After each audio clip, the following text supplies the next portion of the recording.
اهلا بيكم. كلنا عندنا كميه من التمر متبقيه من رمضان، تعالوا نجرب بيها شويه وصفات كده حلوه في الفتره اللي جايه دي. النهارده هنعمل مع بعض وصفه تشيز كيك بالتمر.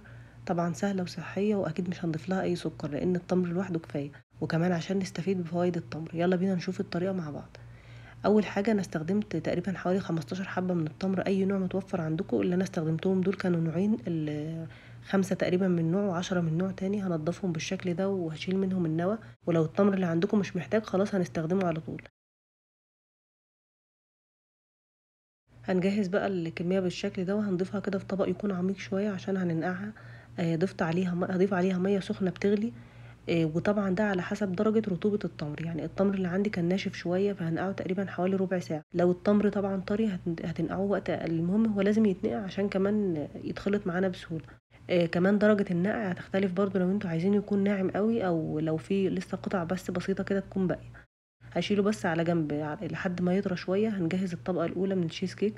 ضفت كوبايه الا ربع من الشوفان المطحون، وعليها معلقه من الزبده. ممكن تستخدموا زبده او سمنه طبيعيه. هنقلب الزبده مع الشوفان كويس جدا لحد ما يختلطوا ويتشرب كل السمنه دي، لان هي اللي هتخليه متماسك. لو مش حابين تستخدموا سمنه كتير، يعني لو حابين تستخدموا اقل من معلقه، ضيفوا الكميه اللي تحبوها وكملوا بحليب. يعني تزودوا حليب لحد ما يتحول معاكم ان هو يكون حاجه متماسكه شبه الرمل كده، بحيث انها تتضغط معانا في الصينيه وتكون طبقه البسكوت الاولى بتاعه التشيز كيك.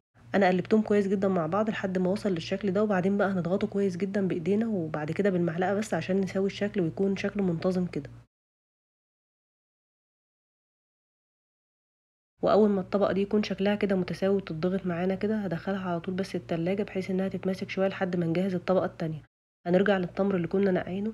انا نقعته شويه صغيرين، التمر ما كانش لسه بقى طري قوي، لكن طبعا انتوا هتسيبوه في الميه الوقت اللي تحبوه حسب ما انتوا حابين، اذا كان هو ناعم او يكون فيه قطع شويه كده. اللي معايا ده انا ما نقعتوش كتير فهيكون سايب قطع كده، مش هيكون ناعم قوي.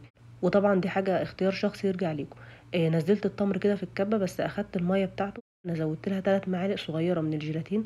استخدمت هنا الجيلاتين البودر، وهقلبهم كويس جدا مع الميه بحيث انها تتشرب الميه كده على ما اجهز التمر واطحنه.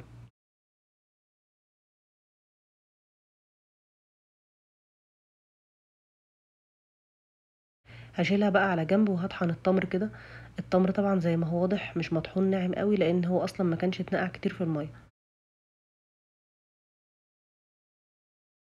زودت له كوبايه كبيره من الزبادي، لكن كوبايه مش كوبايه زبادي، لا كوبايه من الكوبايات المعياريه. وزودت له كمان مربعين من الجبنه الكريمي. والجيلاتين ده كان اتشرب شويه الميه، زودت عليه كمان خليط الجيلاتين. وهقلب بقى كل الحاجات دي تقلبتين ثلاثه كده بالخلاط مع بعض. هما هيمتزجوا على طول، مش هياخدوا وقت، وهيتحول للخليط كده شبه سايل. طبعا الخليط ده هيتماسك لما يدخل التلاجة بسبب الجيلاتين. وهضيفه دلوقتي على طول على طبقه الشوفان اللي حضرناها في الاول.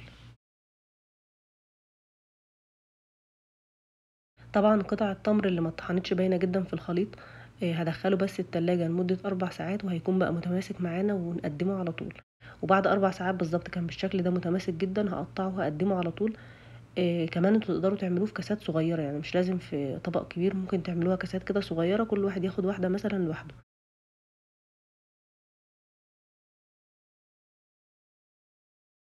كده خلاص هي بقت متماسكة جدا. الوصفة سهلة جدا وبسيطة، اصلا هي مكوناتها تقريبا 3 او 4 مكونات بس. التمر ادانا نكهة التشيز كيك، وكمان ادانا السكر، محتاجناش اننا نضيف له سكر. وبس هو ده شكلها كريمية جدا وطعمها حلو قوي. اتمنى الفيديو ده يكون عجبكم وتكونوا استفدتوا منه. لو عجبكم ما تنسوش تعملوا له لايك وتشيروه مع اصحابكم، وان شاء الله بشوفكم في حلقة جديدة.